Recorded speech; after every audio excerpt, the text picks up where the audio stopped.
Hello friend, मैं अमरेश कुमार आप सभी के बीच फिर से उपस्थित हुए हैं और आई होप आप लोग अच्छे होंगे और वीडियो को देखे होंगे। उस तरह से आप लोग वीडियो के देखते रहिए और पढ़ते रहिए। एकदम आपको सीरियसली ढंग से पढ़ाया जा रहा है और पढ़िए।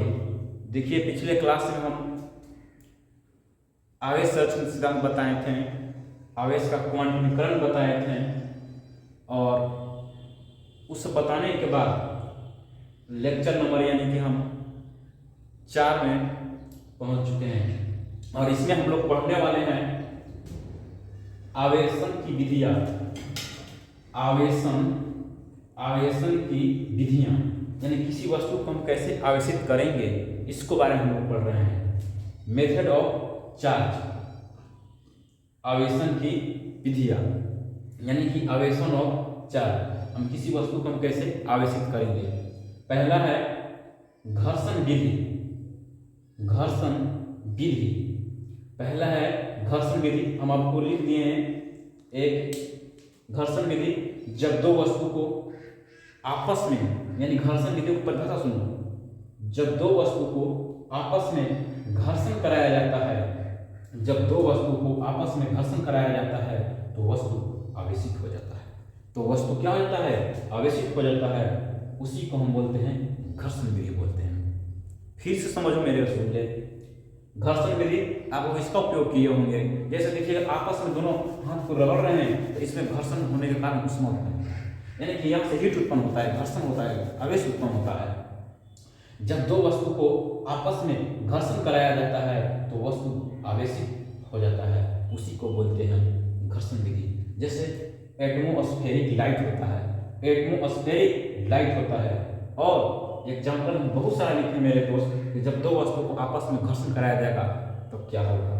जब दो वस्तु को आपस में घर्षण कराया जाएगा तो क्या होगा। आप लोग को वीडियो को पॉज करके नोट बनाना है, पॉज करके नोट बना देना है। देखिए, घर्षण विधि, जब दो वस्तु को आपस में घर्षण कराया जाता है तो वस्तु आवेशित हो जाता है। इसी को बोलते हैं घर्षण विधि। जैसे मैंने कहा है एटमोस्फेरिक लाइट होता है। उसके बाद क्वेश्चन बनेगा कि जब दो वस्तु को आपस में घर्षण कराया जाता है तो क्या होगा। कौन धनावेशित होगा, कौन ऋणावेशित होगा, कौन धनावेशित होगा और कौन ऋणावेशित होगा। तो देखिए, हम एक तरफ धनावेशित बनाए हैं और एक तरफ ऋणावेशित बना दिए।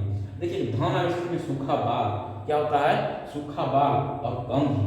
आप लोग देखे होंगे, आप लोग प्रैक्टिकल किए होंगे। क्या करते होंगे कि पढ़ते टाइम कलमिया के लिए माथा पर से लगड़ते हैं, लगड़ने के बाद छोटे छोटे कण को सटाते हैं तो क्या करता है, आपस में सड़ जाता है। क्या करता है, आपस में सड़ जाता है, यानी कि धनावेशित। देखिए, सूखे बाल जो हुआ तो धनावेशित हुआ। क्या हुआ, धनावेशित हुआ। और जो कंघी हुआ तो क्या हो जाएगा, ऋणावेशित हो जाएगा। क्या हो जाएगा, ऋणावेशित हो जाएगा। फिर से धनावेशित सूखा बाल, ऋणावेशित क्या हो जाएगा, कंघी। उसी तरह से ऊन जानते होंगे, ऊन और यहाँ पर प्लास्टिक, ऊन और प्लास्टिक को आपस में घर्षण कराइएगा ना तो वहां से भी आवेश उत्पन्न होता है। तो इसमें धनावेशित कौन होगा, ऊन। धनावेशित कौन होगा, ऊन। और ऋणावेशित कौन होगा, प्लास्टिक। ऋणावेशित कौन होगा, प्लास्टिक। उसी के तरफ कांच का छड़ लिखा हुआ है। अगर कांच का छड़ और रेशम के कपड़ा के आपस में घर्षण कराइएगा ना तो वहां से भी आवेश उत्पन्न होता है। तो उसमें कुछ धनावेशित कौन रहेगा, तो कांच का छड़। और ऋणावेशित कौन होगा, तो रेशम का कपड़ा होगा ऋणावेशित। फिर से यहाँ से ऑब्जेक्टिव डालेगा निम्नलिखित में से कौन धनावेशित है, कौन ऋणावेशित है। तो देखिएगा, हम बताएं कि जब दो वस्तु को आपस में घर्षण कराया जाता है तो वहां से भी क्या उत्पन्न होता है, आवेश उत्पन्न होता है। तो देखिएगा, एक तरफ हम बनाए धनावेशित और ऋणावेशित। अब से पूछेगा कि जब दो वस्तु को आपस में घर्षण कराया जाता है, जब दो वस्तु को आपस में घर्षण कराया जाता है तो कौन ऋणावेशित होगा, कौन धनावेशित होगा।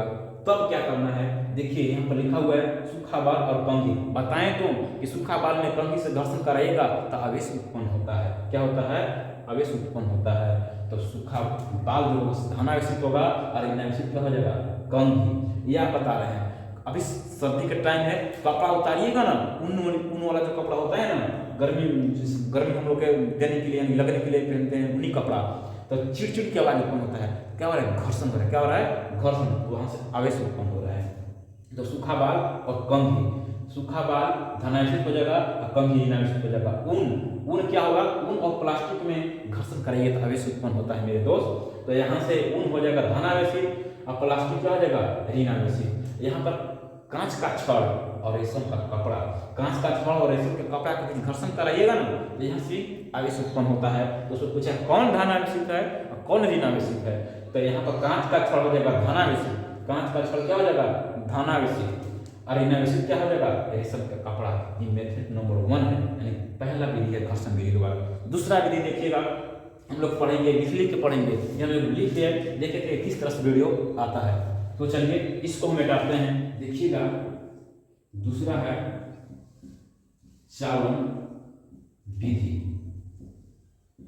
चालन विधि, आवेशन की विधियां 4 गौट है, यानी कि चालन की विधि, चालन विधि, इसको हम लोग पढ़ने वाले चालन विधि। देखिए चालन विधि कहता है जब कोई वस्तु आवेशित है उसके पास एक अनावेशित वस्तु को हम लाते हैं तो उस पर उसी प्रकृति का आवेश उत्पन्न हो जाता है, उसी प्रकृति का आवेश उत्पन्न हो जाता है, उसी को हम बोलते हैं चालन विधि। देखिए मेरे दोस्त परिभाषा याद कर लीजिए, कहता है चालन विधि जब किसी आवेशित वस्तु के पास एक अनावेशित वस्तु लाते हैं, जब किसी आवेशित वस्तु के पास हम क्या करते हैं, एक अनावेशित वस्तु रखते हैं तो उसी प्रकृति का आवेश क्या हो जाता है, इस पर उत्पन्न हो जाता है, उसी को हम बोलते हैं चालन विधि। देखिए लिखते हैं परिभाषा, जब किसी आवेशित वस्तु के पास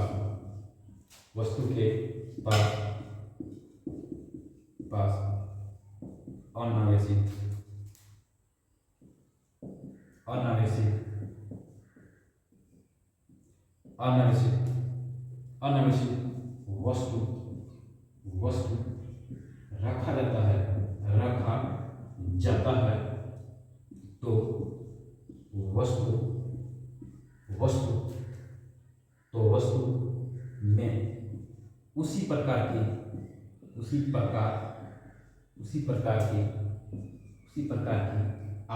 वस्तु रखा जाता है तो वस्तु में उसी प्रकार की आवेश उत्पन्न हो जाता है, उसी प्रकार का आवेश उत्पन्न हो जाता है। फिर से मेरे दोस्त हम बोल रहे हैं, सुन रहे परिभाषा, जब किसी आवेशित वस्तु के पास अनावेशित वस्तु रखा जाता है तो वस्तु में उसी प्रकार की आवेश क्या होता है, उत्पन्न हो जाता है, उसी प्रकार क्या हो जाता है, आवेश उत्पन्न हो जाता है, उसी को हम बोलते हैं चालन विधि। क्या बोलते हैं, चालन विधि। अब देखो कैसे होता है, अब देखना है कैसे होता है। देखिएगा यहाँ से देखना है बाबू, एग्जाम्पल रूप में हम समझा रहे हैं। देखिएगा ये कांच का स्टैंड है, आई धनावेशित वस्तु है, यानी कि आवेशित वस्तु है, इसको हम बोलेंगे कांच का स्टैंड। कांच का स्टैंड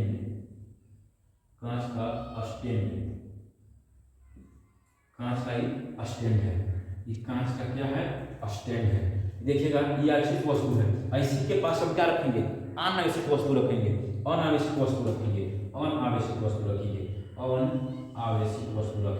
ये हो गया अनावेशित वस्तु हो गया, ये क्या हो गया, अनावेशित वस्तु हो गया, ये हो गया अनावेशित। देखिएगा हम परिभाषा यही लिखवाए ना कि जब किसी आवेशित वस्तु के पास अनावेशित वस्तु रखा जाता है तो वस्तु में उसी प्रकार की आवेश उत्पन्न हो जाता है। और कब तक होते रहेगा, जब तक दोनों के बीच आवेश बराबर न हो जाए, जब तक कि दोनों के बीच आवेश क्या न हो जाए, बराबर हो जाए। देखिएगा इसको पास ये आवेशित वस्तु, अब इसको पास हम अनावेशित वस्तु को रखें तो क्या हो जाएगा, इसी प्रकार का आवेश उत्पन्न हो जाएगा, इसी प्रकार का क्या हो जाएगा, आवेश उत्पन्न हो जाएगा, इसी प्रकार का क्या हो जाएगा, आवेश उत्पन्न हो जाएगा। तो देखना है इसी प्रकार का आवेश उत्पन्न हो जाएगा, इसी प्रकार का आवेश उत्पन्न हो जाएगा। ए भी प्लस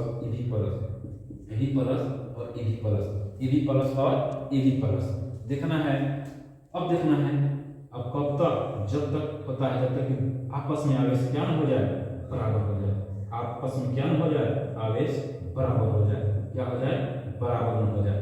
देखिए मेरे दोस्त, अगर समझना है तो फिर से ध्यान से इस पर देखिए। जब किसी आवेशित वस्तु के पास अनावेशित वस्तु रखा जाता है तो वस्तु में उसी प्रकार का आवेश उत्पन्न हो जाता है। देखिएगा, आवेशित वस्तु है, उसके पास एक अनावेशित वस्तु रख दिए, क्या रख दिए, अनावेशित वस्तु रख दिए, यहाँ पे लिख देते हैं अनावेशित वस्तु, ये आवेशित वस्तु है, आवेशित वस्तु।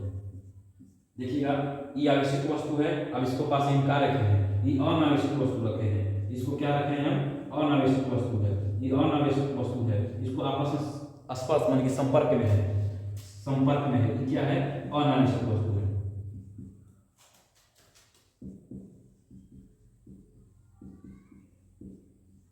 अनावेशित वस्तु है, ये आवेशित वस्तु है, ये अनावेशित वस्तु है, इसको तो दो ए और क्या है बी, तो यहाँ पर ए क्या हो जाएगा बी, ये क्या हो जाएगा बी।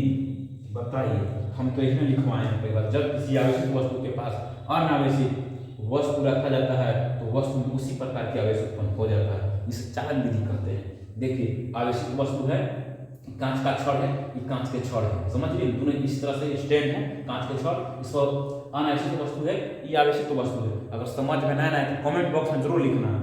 देखिएगा, यहाँ से देखिएगा, हम कहते हैं कि जब आवेशित वस्तु के पास एक अनावेशित वस्तु रखिएगा ना, उसी प्रकार का आवेश क्या हो जाएगा, उत्पन्न हो जाएगा, उसी को हम बोलते हैं चालन विधि। क्या बोलते हैं, चालन विधि। तो देखिएगा, इसको संपर्क में रखे थे, आवेशित वस्तु के संपर्क में अनावेशित रखे, इस पर इसी प्रकार का आवेश उत्पन्न हो गया, धनात्मक आवेश प्लस होगा, इसी को बोलते हैं हम चालन विधि। अब देखिएगा, हाँ ये भी होता है कि कब तक होते रहेगा, जब तक कि दोनों के पास आवेश बराबर हो जाए, यानी कि इलेक्ट्रॉन क्या ना हो जाए, बराबर ना हो जाए, तब तक होते रहेगा। हम इसीलिए आपको दिखवाएं, यहाँ भी 5 है, 1 2 3 4 5 करके दिखाए ना, यहाँ भी 5 है, यानी कि आपस में बराबर है। कब तक बराबर होगा, जब तक आपस में आवेश बराबर हो जाए, जब तक दोनों के पास जाते रहेगा आवेश। अब देखिएगा, आगे होगा समझ में, शायद अगर नहीं समझ में आया है तो एक और एग्जांपल देकर हम बताना चाहते हैं। कह रहा है कि चालन विधि, क्या कह रहा है, चालन विधि। जब किसी आवेशित वस्तु के पास अनावेशित वस्तु रखा जाता है तो वस्तु में उसी प्रकार की आवेश उत्पन्न हो जाता है। बताइए, अभी फिलहाल में हम लोग खाना वाना बनाते हैं या पढ़ रहे हैं, पढ़ते हैं, गए होंगे कहीं जहानाबाद, पटना, दादनगर, तो क्या करते हैं, खाना बनाते हैं ना, जब खाना बनाते हैं तो यहाँ पर सब्जी भून रहे हैं, ये कढ़ैया में सब्जी भूनते हैं या बनाते हैं, तो यहाँ पर छोलनी रख देते हैं, एक छोलनी रख देते हैं, तो ये कढ़ाई गर्म है तो ये भी क्या हो जाता है, गर्म हो जाता है, यानी कि कढ़ाई गर्म है, ये गर्म है, ये भी गर्म हो जाता है। तो कौन सा विधि हुआ, चालन विधि। इसी गर्म आगे पर रख दिए, ये भी गर्म हो गया, उसी प्रकार के आवेश आ न गया, उसी प्रकार के आ गया आवेश, इसी को बोलते हैं चालन विधि। अब समझ में आ गया होगा, बताएं तो ये एक कढ़ाई है, इसको में गर्म है, खाना बनाते तो गर्म हीट है, इसको हम छोलनी रख देते हैं, छोलनी कुछ रख देते हैं, तो इस पे वाला जो हीट है, यानी गर्म था, ये भी हीट हो जाता है, ये भी गर्म हो जाता है, छोलनी भी गर्म हो जाएगा, इसी को बोलते हैं चालन विधि। क्या बोलते हैं, चालन विधि। आया समझ में, आसान नहीं है, पूर्ण विश्वास होगा कि समझ में आ गया होगा। जब किसी आवेशित वस्तु के पास अनावेशित वस्तु रखा जाता है तो वस्तु में उसी प्रकार का आवेश उत्पन्न हो जाता है, इसी को बोलते हैं चालन विधि। नोट जरूर बनाइएगा, बेस्ट से बेस्ट मेथड दे रहे हैं। आइए एक और पढ़ते हैं हम लोग, एक और पढ़ेंगे प्रेरण विधि। इसको आपको लिखना है, तीसरा पढ़ेंगे प्रेरण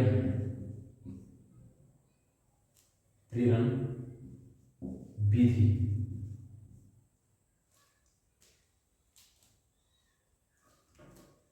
प्रेरण विधि, देखिए ये कहता है, प्रेरण विधि क्या कहता है कि जब किसी आवेशित वस्तु के पास एक अनावेशित वस्तु को लाया जाता है, जब किसी आवेशित वस्तु के पास एक अनावेशित वस्तु को लाया जाता है तो उसके निकटतम वाले पृष्ठ पर विपरीत प्रकृति का आवेश आ जाता है। तो उसके निकटतम वाले पृष्ठ पर विपरीत प्रकृति का आवेश आ जाता है, उसी को बोलते हैं प्रेरण विधि, उसी को बोलते हैं प्रेरण विधि। आया समझ में? जब किसी आवेशित वस्तु के पास एक अनावेशित वस्तु लाया जाता है, एक अनावेशित वस्तु लाया जाता है, तो उसके निकटतम वाला पृष्ठ पर, उसके निकटतम वाले पृष्ठ पर विपरीत प्रकार का आवेश उत्पन्न हो जाता है, उसी को बोलते हैं प्रेरण विधि। आइए लिखते हैं परिभाषा फिर से।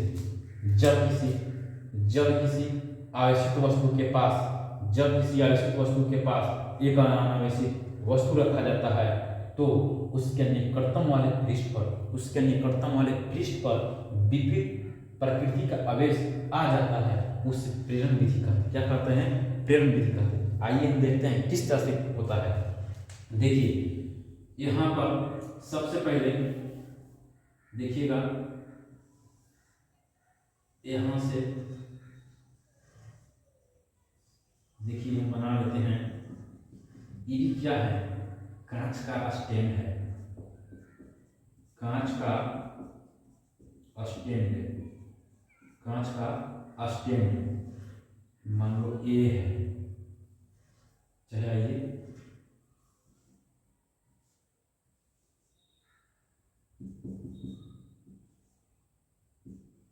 ए है और बी है, ए है बी है, कांच का स्टैंड है, अभी कौन स्थिति में है? तो बोलेंगे अनावश्यक स्थिति में है,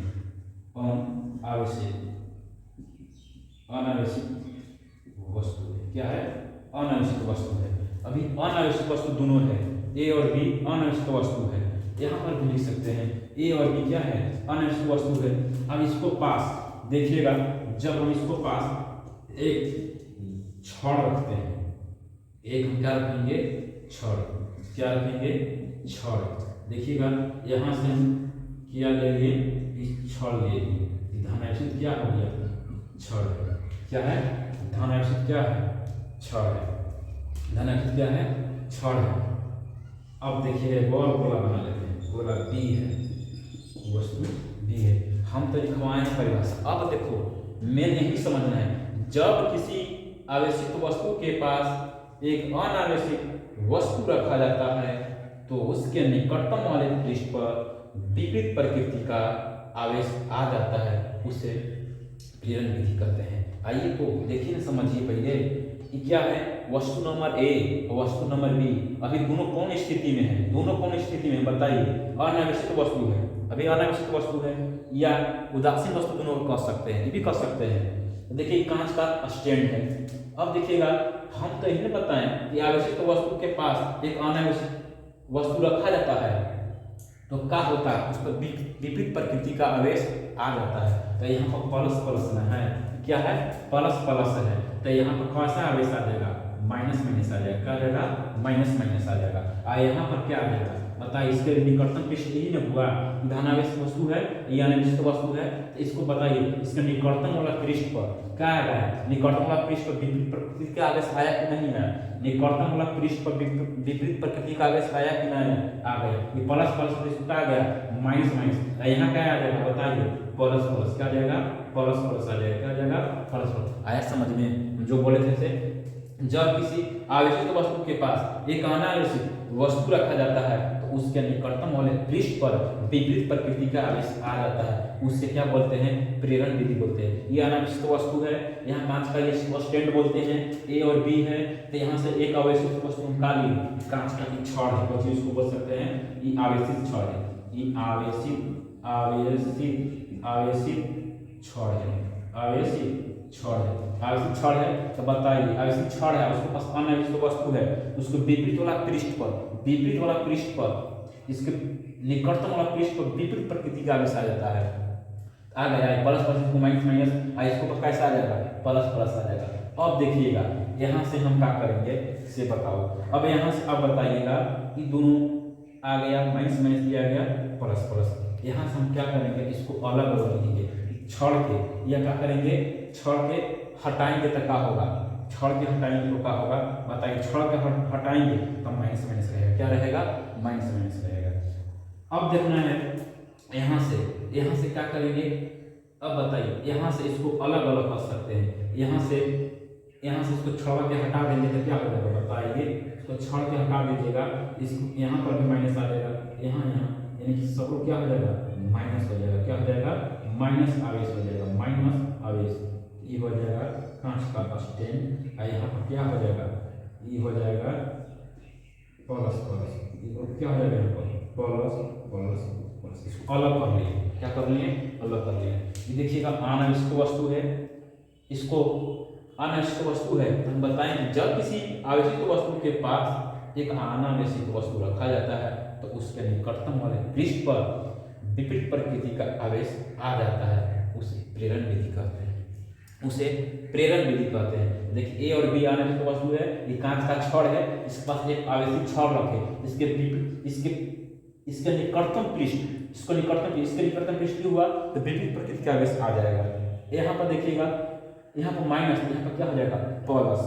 अब देखिएगा यहाँ से छड़ को हटा लेंगे तो आवेश चारों तरफ क्या हो जाएगा फैल जाएगा, क्या हो जाएगा फैल जाएगा, क्या हो जाएगा फैल जाएगा। यहाँ भी माइनस आ गया और यहाँ भी क्या आ गया प्लस प्लस आ गया, क्या आ गया प्लस प्लस आ गया। इसको बोलते हैं प्रेरण विधि। क्या बोलते हैं प्रेरण विधि बोलते हैं, क्या बोलते हैं प्रेरण विधि बोलते हैं। चलिए शायद समझ गए होंगे, आगे इसको चलते हैं, आगे पढ़ते हैं विद्युत बल।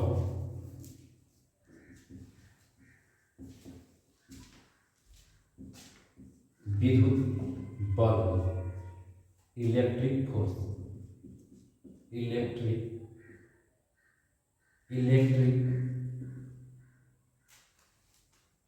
फोर्स।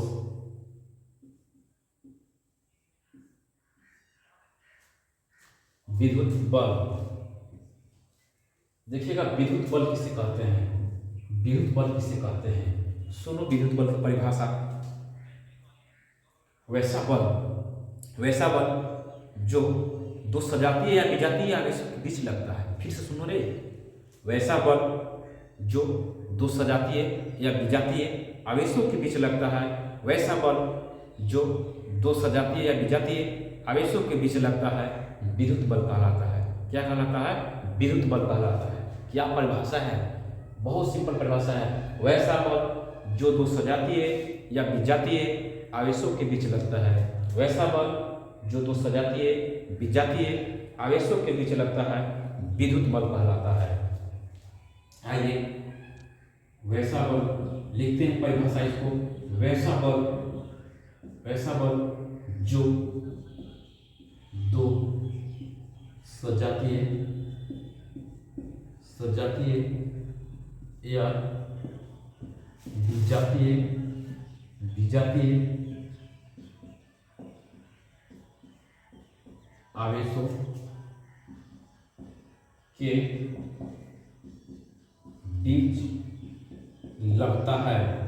आवेशों के बीच लगता है विद्युत बल कहलाता है। विद्युत बल कहलाता है। 2 नंबर में पूछेगा परिभाषा इलेक्ट्रिक फोर्स।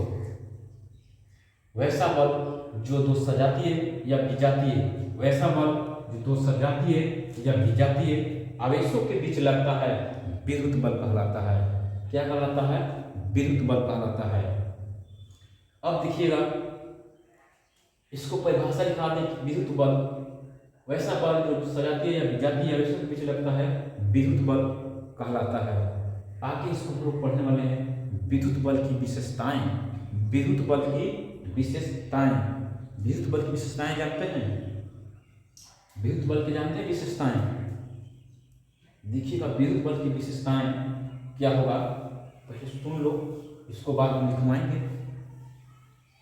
देखिएगा विद्युत बल की विशेषता क्या होता है, लिख देंगे निम्नलिखित है। अगर एग्जाम में आ जाएगा तो लिखेंगे निम्नलिखित है, और उसके बाद लिखना चालू करेंगे।